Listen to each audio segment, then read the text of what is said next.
Did you know that every year, 250,000 people are injured in ATV accidents, and of that 250,000, 200 to 300 people will die?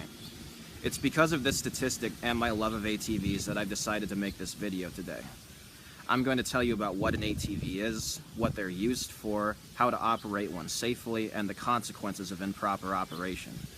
I want you to all keep in mind that I'm not a professional instructor, and my words are no substitute for a professional instructor's. So, the best piece of advice that I can give you before I even get started is, if you want to operate an ATV and you're not familiar with them, make sure that you seek professional instruction first. I know that most of you probably know what an ATV is, but just in case you don't, I'm going to go over what they are a little bit. ATV is actually an abbreviation. It stands for all-terrain vehicle, and these all-terrain vehicles range from a four-wheeler to a side-by-side to a Range Rover, and they're generally made for terrain that regular vehicles aren't really made to operate on.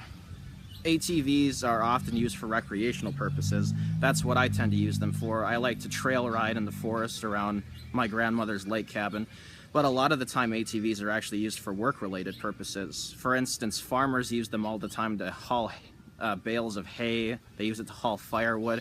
They use it for all kinds of things. Now that I've gone over what an ATV is and what it's used for a little bit, I'd like to give you some tips on how to operate them safely.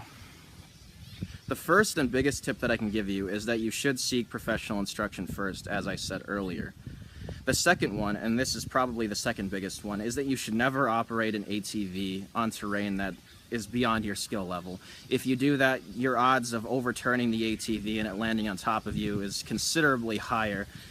And it's never happened to me, but I've heard stories of it happening, and it's not good. I've heard of, stories about fatalities and some pretty bad injuries, and it's just not something that you want happening to you. The next tip that I can give you that's really big is always wear proper protective gear. I always wear a helmet, but I don't actually wear like motocross pants and shirt or anything like that.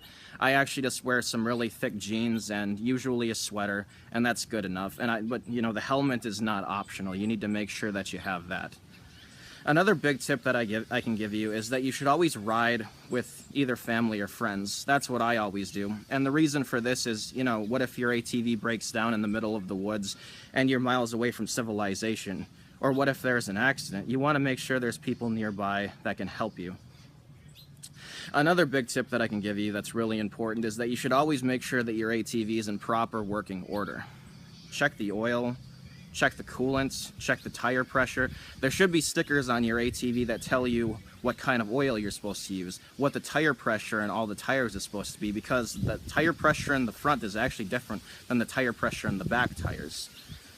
Turn it on, make sure that it sounds like it's working correctly. If you hear something that sounds abnormal at all, you should probably take it in and have it looked at. In another video, I'm going to be going over how to check the oil and tire pressure, but for now, I'd like to conclude my speech by saying that I hope you enjoyed my talk about four-wheelers and ATVs. And the big reason why I gave this speech, and the reason why I hope it's helpful to you, is that people ride ATVs every day. Millions of people ride them every day, and hundreds of people get hurt on a daily basis. And I believe that the better informed that you are, the less likely you are to get hurt, and to me, that's a win in my book. Thank you.